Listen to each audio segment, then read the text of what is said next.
사도행전 24장 24절 25절 우리 한 목소리로 같이 읽겠습니다. 시작. 수일 후에 벨릭스가 그의 아내 유대 여자 드루실라와 함께 와서 바울을 불러 그리스도 예수 믿는 도를 듣거늘 바울이 의와 절제와 장차 오는 심판을 감론하니 벨릭스가 두려워하여 대답하되 지금은 가라. 내가 틈이 있으면 너를 부르리라 하고. 아멘. 네, 인사합니다. 오직 예수님, 예수님의 은혜와 평강이 넘치시기를 축원합니다. 아멘. 네, 함께 읽으신 사도행전 24장 24절 25절 오늘 본문을 토대로 벨릭스에게 강론한 예수님 믿는 도 세 가지라는 제목으로 말씀 듣겠습니다. 벨릭스에게 강론한 예수님 믿는 도 세 가지. 사도 바울이 당시 유대 총독이었던 벨릭스 행정관에게 로마 시민권자였기 때문에 거기서 이제 재판을 받았던 것이죠. 벨릭스 총독의 균형 잡힌 태도를 우리가 보았습니다. 오히려 유대인 지도자들 하나님을 믿는다고 하면서 그렇게 거짓되고 왜곡된 그 분노와 미움에 차서 사도 바울을 죽이려 했던 그런 모습과는 또 한편에 또 이제 차별이 보여지는 그런 벨릭스의 균형 잡힌 모습이었다. 자, 정확한 판단을 위해서 천부장을 소환하고 그 이전까지 사도 바울을 보호하는 그런 모습을 볼 수 있습니다. 하나님께서 이 벨릭스를 통해서 바울을 보호하신 줄로 믿습니다. 보호하셨어요. 아직까지 사명이 남아있기 때문에. 자, 오늘 본문은 그것이죠. 예수님 믿는 도, 이 복음에 대해서 사도 바울 이제 벨릭스가 이 예수 믿는 도에 대해서 궁금했다는 거예요. 그래서 이제 사도 바울에게 이 복음의 도리를 듣기 위해서 찾아왔고 그것을 쭉 듣는 그런 장면이 나타납니다. 오늘 간단하게 24절과 25절 성경 구절은 두 개밖에 안 되는데 여기에 복음의 핵심이 다 담겨 있습니다. 복음 핵심이 중요한 내용이죠. 본문 오늘 자세히 살펴보도록 하겠습니다. 자, 벨릭스에게 강론한 예수님 믿는 도 세 가지. 첫 번째로 의를 강론했다 이렇게 나옵니다. 의를 강론했다. 24절과 25절 초반부 읽겠습니다. 시작. 수일 후에 벨릭스가 그 아내 유대 여자 드루실라와 함께 와서 바울을 불러 그리스도 예수 믿는 도를 듣거늘 바울이 의와 아멘 여기까지요. 의에 대해서 강론을 했다. 세 가지가 딱 나와요. 떨어질 수 없는 것입니다. 이것이. 자, 벨릭스에게 강론한 예수 믿는 도 세 가지. 첫 번째가 뭐냐면 예수님을 믿음으로 의롭게 되는 도입니다. 예수님을 믿는 믿음으로 의롭게 되는 도이다. 이것은 이제 이신칭이 교리, 로마서 전체 이신칭이 교리. 그러니까 이제 1장부터 8장까지 쭉 설명을 하죠. 그 도에 대해서 자세하게 쪼개서 얘기합니다. 그래서 이제 우리는 철저하게 예수님을 믿는 믿음으로 의롭게 되는 줄로 믿습니다. 믿음의 도예요. 믿음의 도. 이게 칭의를 말하는 것입니다. 칭의. 자, 여기서 의라고 하는 것이 디카이오 슈네, 이제 헬라 원어에서 이 표현이 정의, 공의 그런 뜻입니다. 이제 의롭게 되는 거예요. 우리는 의롭지 못해요. 그러나 여러분들 우리가 여기서 예수님을 믿는 도, 그러니까 이제 여기서 의롭게 되는 것이 믿음으로 얻게 되는 의를 말하는 것입니다. 믿음으로 얻게 되는 이게 참 이해를 잘해야 돼요. 이것을 가지고 신학을 10년을 하고 20년을 하고 목회를 10년 하고 20년을 해도 30년을 해도 계속 이것까지 계속 얘기하는 거예요.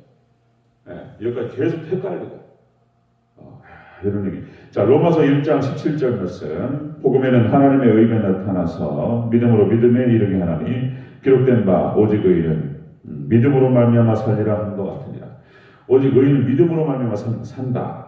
사람들은 다 죄인이라는 것입니다. 아담과 하와의 범죄 이후로 원죄를 갖고 태어나. 그래서 어떻게 태어나자마자 죄성을 가지고 나옵니다. 그래서 죄지향적이에요. 그래서 어떻게 태어나자마자 가인과 아벨 사건이 나타나 버려요. 동생을 미워하고 시기해서 이런 일이 나타나고 이런 모습들. 예.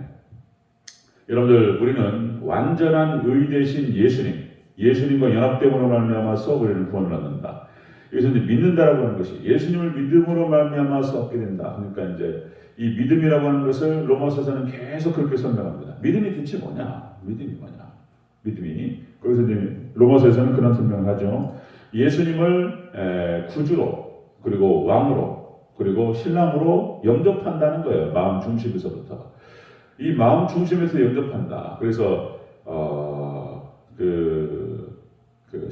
대학 선교단체 CCC에서 만들어낸 사형리가 있잖아요. 사형리. 그걸 전도도 많이 했던 기억이 나는데, 이제 거기에서 왕으로 영접한다. 우리 마음의 중심에서부터 예수님을 자신이 왕인데, 자신이 주인이고, 자신이 그 자리에서 내려와서 예수님을 그 자리에 앉혀드린다는 것이죠. 모셔드린다는 거예요. 왕으로 나의 구주로, 왕으로, 신랑으로 온전히 영접한다는 것입니다. 이게 이제 이것을 갖다가 정확하게 이해를 하고 성령께서 도와주셔야 돼요. 성령께서 역사하시고 함께 하셔야지 어떤 그 성령님의 선물로 인해서 그 믿음에 대한 이해가 딱 들어오는 거예요. 이게 이제 교회 생활을 10년을 하고 20년을 해도 이게 안 되는 분들이 많습니다. 이해를 못 한다고 해야 되는 것인지 여전히 영접을 못했어요. 그래서 완전히 자신의 왕으로 모셔드리고 그분의 말씀에 신하된 자로서, 그리고 신부된 자로서 온전히 순종하고 따르고 예수님을 구주로 왕으로 모셔드리는 것에 이게 안 돼요. 여전히 자기가 주인이 되어서 이렇게 되는. 자, 그래서 로마서에서 계속적으로 결혼이라는 표현으로, 그리고 신비로운 연합이라는 표현으로 계속 설명하는 것을 볼 수가 있습니다. 자, 예수님 믿는 도리 세 가지 중에서 첫 번째가 바로 무엇이다? 바로 예수님을 왕으로 구주로 영접하는 것입니다. 첫 번째, 그래서 그러므로 말미암아서 우리는 의롭다라고 칭함한다는 거예요. 절대로 의롭지 않은데. 자, 그래서 벨릭스에게 강론한 예수님 믿는 도 세 가지 중에서 첫 번째가 예수님을 믿음으로 의롭게 되는 도리를 말했다는 것입니다. 칭의를 말한 것이고요. 자, 두 번째입니다. 두 번째, 벨릭스에게 강론한 예수님 믿는 도 세 가지 중에 두 번째, 절제를 강조합니다. 강론합니다. 절제. 다시 한번 읽습니다. 24절, 25절 중. 시작. 수일 후에 벨릭스가 그의 아내 유대 여자 드루실라와 함께 와서 바울을 불러 그리스도 예수 믿는 도를 듣거든 바울이 의와 절제와 아멘. 칭의만 얘기하면 안 돼요. 칭의가 시작이죠. 칭의가 시작이고 예수님께서 하나님께서 의롭다라고 칭하시는 거예요. 의롭지 않은데 의롭다라고 예수님 보고 십자가 피로 딱 덮어버려내요. 그리고 예수님 딱 십자가 보고 그리고 거기는 넘어가는 거예요. 그러니까 정확하게 6월절을 얘기하는 것입니다. 6월절을 딱 보여주시지. 예수님의 십자가 보고 우리와 연합되어 있는 예수님 보고 하나님께서 심판하시지 않는 거예요. 의롭다라고 칭하시는 거예요. 예수님 완전한 의. 자, 여기서 멈추면 안 되고 절제를 얘기한다는 것입니다. 절제. 의와 절제. 그러니까 우리 하나님 백성들, 예수님을 주로 구주로 영접한 백성들이 예수님을 왕으로 구주로 신랑으로 영접한 사람들이 나타나는 현상이 뭐냐면 절제한다는 것입니다. 절제 그러니까 성화로 나아간다는 거예요. 성화로. 자, 이 절제라는 말은 그런 뜻입니다. 절제. 자제하다, 인내하다, 자기를 이겨낸다 그런 뜻입니다. 자기의 육체와 그리고 우리 죄성을 가진 사람들로서 우리가 이제 죄를 지향하게 되는 세상과 물질과 이런 것들. 자, 그래서 자신의 잘못된 생각들과 행동들을 늘 항상 말씀 앞에 점검하고 그리고 자신을 갖다가 고치는 거죠. 회개하고 절제하고 자제하고 인내하고 이런 과정이 필요하다는 것입니다. 그래서 이제 성화를 얘기하는 거예요. 성화. 수많은 학자들이 이 논쟁 무슨 제가 학자들 이름을 다 얘기하지 않더라도 이 논쟁에 대해서 하여튼 우리 한국이 낳은 세계적인 신학자 김세현 박사 서울대 출신에다가 그러니까 이제 바울 신학의 세계적인 대가입니다. 대가. 그러니까 이제 바울 신학에 대해서 세계적으로 공부를 하고 연구를 하는 사람들은 김세현 박사가 썼던 책에 대해서 프라이머리 소스, 그러니까 그 사람 주석을 가지고 인용을 해야 돼요. 김세현 박사 거를 갖다 인용을 하지 않으면 별로 권위를 인정받지 못해요. 뭐 헬라어 히브리어부터 해가지고 뭐 세계적으로 김수현 박사의 그 신학 부분, 바울 신학 부분에 대해서는 인정을 받는 사람입니다. 그러니까 김수현 박사도 그런 얘기 하는 거예요. 한국 교회가 그 얘기하는 것입니다. 구원파 수준에 머물러 있다. 그냥 믿는다고 그냥 다 구원받았다고 생각한다. 저 성화가 없는 것은 성화가 없는 증인이 있을 수 없다. 뭐 신학적인 용어를 얘기하니까 막 헷갈려하고 어려워하는데 뭐 복잡한 얘기 아니에요. 거룩한 삶으로 드러나지 않고 하나님 말씀에 순종하면서 따라가는 그런 삶이 안 보인다면, 그럼 삶이 안 보인다면 친의를 의심해야 된다. 이런 얘기인 거예요. 이제 이런 얘기. 이런 논쟁이 얼마나 또. 자, 히브리서 12장 14절 이렇게 나옵니다. 모든 사람과 더불어 화평함과 거룩함을 따르라.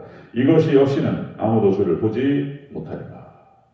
화평함과 거룩함을 따르지 않는 삶. 주의를 거룩하게 지키고. 근데 그걸 하자는데 이렇게 어려워요. 주의를 거룩하게 지키고, 하나님 말씀에 온전히 순종하고, 자신을 결제하고, 그죠?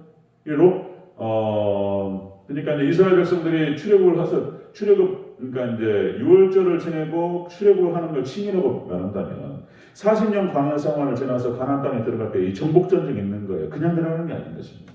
이 정복 전쟁은 성화를 상징적으로 보여줍니다. 죄를 죽이는 거예요. 죄와의 싸움을 말하는 것입니다. 그다음에 제가 이제 예를 들 때에 비근한 예를 들려고 노력해요. 과거에 제가 인용했던 말씀들을 갖다 그래야지 이제 이해가 잘 내려간다고 생각하기 때문에 제가 수요일날 그런 말씀을 드렸습니다. 그러니까 성도의 정결한 삶, 신앙의 정절이라는 표현을 썼는데요. 그러니까 구약의 이스라엘이 우상 숭배로 다 타락할 때 끝까지 믿음을 지켰던 엘리야, 그리고 남은 자 7,000명을 얘기하는 것입니다. 바알과 아세라에게 무릎을 꿇지 아니했던 남은 자 7,000명, 철저하게 믿음을 지키면서 환난과 고난과 여러 가지와 고통과 많은 것들이 있었지만 철저하게 자신을 지켰어요. 하나님만을 섬겼어요. 이 사람들. 하나님께 다른 데는 다 심판하십니다. 다 쫓아내버리세요. 그리고 남은 자 7,000명을 데리고 다시 남은 그루터기를 삼으시고 그들을 통해 다시 세우신다는 거예요. 그들을 통해서. 자, 이것이 신앙을 지켰던 우상 숭배하지 않고. 자, 그래서 제가 이제 술람 여인을 표현했는데, 그래서 햇볕에 그슬려버린 그 흑인 여자. 이것이 예수님을 상징하는 솔로몬이 그렇게 사랑해요. 햇빛에 그슬린. 그러니까 여러 가지 환난과 어려움 가운데 자신을 지켰어요. 그리고 오직 솔로몬만을 사랑합니다. 이 술람 여인이. 그 여인을 사랑하는 거예요. 스가랴에서는 역시 불에 그슬린 나무 그랬습니다. 다 타버리지 않고. 다 타버리는 것은 이제 뭐 완전 수동이 되어버린 것이죠. 다 타버리지 않고, 그리고 생나무 되지 않고, 교회의 문제에 대해서, 교회가 이렇게 어렵고 삶에 대해서 전혀 환난을 겪어본 적이 없어요. 예, 교회가 이렇게 어려운데 뭐 전혀 상관없어요. 그냥 구경꾼이에요. 이거는 생나무라는 거예요. 저는 인정하지 않습니다. 그거를 지켜보려고 애를 쓰고 상처도 받고 막 이러는 거예요. 그러나 다 완전히 타버리지 않고 철저히 자기 지켜보려고. 그러니까 이제 스가랴 3장 1절에서 5절 말씀이에요. 거기서 제사장 여호수아를 하나님 심판하세요. 딱 그 장면이에요. 사단이 막 참수해요. 시커멓지 않냐고, 더럽지 않냐고 이렇게 얘기하는 거예요. 하나님께서 사단을 갖다 책망하시면서 불에 그슬린 나무다. 다 타버리지 않았다는 거예요. 그러면서 이제 하나님께 딱 말씀하시는 거예요. 자, 더러운 옷을 벗기고 아름다운 옷을 입히라. 그리고 정결한 관을 씌워라. 그렇게 하면서 여호와의 사자가 나중에는 바로 옆에 딱 계셔요. 5절에 딱 나와요. 그리고 거기에 불에 그슬린 나무라고 하는 것은 성화를 얘기하는 거예요. 그리고 더러운 옷을 벗기고 의로운 옷을 입히라. 이게 칭의를 얘기하는 거예요. 같이 있는 거예요. 그리고 여호와의 사자가 옆에 섭니다. 같이 있는 거예요. 영화를 얘기하는 것입니다. 스가랴 3장 1절부터 5절까지 정확하게 딱 얘기해줘요. 구약 전체를 설명합니다. 성화가 없이는, 거룩한 삶이 없이는 이거는 복음에 대해서 정확하게 이해를 못한 거예요. 그 얘기를 쭉 하는 것입니다. 자, 벨릭스에게 강론한 예수님 도리 세 가지를 딱 얘기하면서, 첫 번째 칭의를 얘기하고, 두 번째 절제를 얘기합니다. 거룩한 삶. 자, 세 번째 보겠습니다. 전체적으로 자, 벨릭스에게 강론한 예수님 도리 세 가지. 세 번째로 심판을 강조하는 거예요. 심판.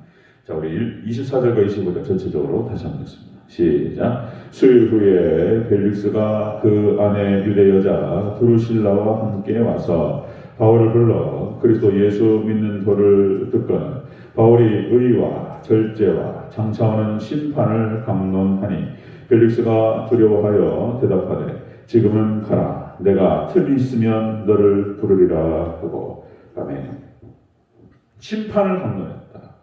칭의, 의롭게 되는 칭의를 얘기하고 절제를 얘기했다. 절제, 자제와 인내와 싸움을 얘기하는 거예요. 그 다음에 세 번째로 심판을 강조한다. 예수님의, 그러니까 복음이 완성이 되려면, 복음에 대한 완성은 역시 최후 심판을 말하는 것입니다. 최후 심판. 그러니까 천국과 지옥까지 얘기를 해야 되는 거예요. 뭐 역시 이제 최건능 목사님 얘기하셨던 거, 예수 천당, 불신 지옥, 천국과 지옥이 딱 들어가야 돼요. 심판은. 그러면은 그렇지 않으면은 복음에 대한 완전한 설명이 안 되는 거예요. 여기 심판이라고 하는 것은 그런 뜻입니다. 평가, 그다음에 선고 그런 뜻입니다. 선고를 내리시고 평가를 내리시고 어떤 결정을 말하시는 것은 천국이냐 지옥이냐 결정하는 것입니다. 그래서 여러분들 우리 마지막 최후에 예수님께서 이 땅에 오셔서 그리고 또 우리가 예수님 앞에 서서 나중에 이런 심판을 받고 선고를 받을 때에 우리 인생에 대한 선고, 심판이 결정이 있다는 것입니다. 로마서 2장 16절 나의 복음에 이른 바와 같이 하나님이 예수 그리스도로 말미암아 사람들의 은밀한 것을 심판하는 그날이다. 하나님께서 심판하신다는 거예요. 선고하고 그리고 판단한다는 거예요. 결정한다는 것입니다. 그래서 우리는 역시 하나님의 심판을 염두에 두고 살아야 되는 것이 중요하다. 사도 바울이 그랬다는 거예요. 부활을 믿었고 그리고 자신의 삶의 전체가 하나님 앞에 결정될 것이라고 하는 것, 평가될 것이라고 하는 것을 믿었기 때문에 절제했다는 거예요. 그러니까 여기에 표현이 나와요. 그 표현에서 우리가 앞에 살펴봤지만 거기에 사도 바울의 종말 신앙을 볼 수가 있습니다. 사도 바울은 전체 복음에 대해서 전체적으로 잘 균형 잡히게 깨닫고 있었어요. 그걸 로마서에 쭉 기록을 해요. 믿음의 백성들은 그래서 우리는 오직 믿음으로 구원을 받고 믿음의 백성들은 이렇게 살아야 된다라고 설명을 쭉 하는 거예요. 로마서, 에베소서, 사실 전체를 그렇게 얘기하는 것이죠. 자, 여러분들 역시 정말 예수님께서 이 땅에 오셔서 우리를 심판하시는 그날이 있다는 것입니다. 최후의 심판이 있고 그리고 거기에 천국과 지옥으로 나눈다라고 하는 것입니다. 이것은 역시 마지막 영화 구원을 얘기하는 거예요. 마지막 최후 심판을 통해서 우리가 예수님께 인정받고 들어가는 거예요. 자, 완벽한 걸 요구하지 않습니다. 또 말씀드리면 우리는 완벽할 수 없어요. 그러나 우리 일생을 통해서 죄와 싸우기 위해서 예수님을 따르기 위해서 얼마나 몸부림쳤던가 그걸 보는 거예요. 그 정도로 보는 것입니다. 그 정도. 자, 벨릭스에게 강조한 예수님 믿는 도리 세 가지 복음의 전체를 얘기하고 있습니다. 자, 첫 번째 오직 예수님을 믿는 그 믿음을 통해서 의롭게 된다. 칭의를 얘기하고요. 두 번째 거룩한 삶을 얘기합니다. 예수 믿는 도리. 두 번째로 절제를 얘기하죠. 성화를 얘기합니다. 세 번째 예수님의 최후 심판을 준비하는 도리. 그래서 마지막에 천국과 지옥에 대한 심판을 준비하는 그런 도리가 나타난다.